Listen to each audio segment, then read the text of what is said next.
ఒక చిన్న గ్రామంలో రామయ్య అనే రైతు ఉండేవాడు. ప్రతిరోజూ పొలంలో కష్టపడి పనిచేసేవాడు.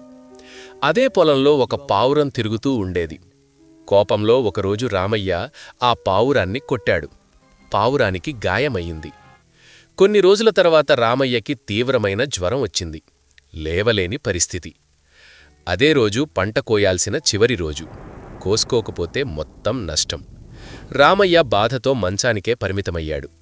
అప్పుడే అతను కుట్టిన అదే పావురం తన స్నేహితులతో కలిసి పొలానికి వచ్చింది. పంటను కోసి కట్టలుగా చేసి రామయ్య ఇంటి దగ్గర పెట్టి వెళ్ళింది. తెల్లవారితే రామయ్య ఆశ్చర్యపోయాడు.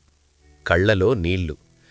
నిన్ను కొట్టాను, కాని నువ్వు నన్ను కాపాడావు అని పావురానికి సారీ చెప్పాడు. కృతజ్ఞతతో నమస్కరించాడు. కాని పావురం మనసులో మాత్రం ఒకటే బాధ.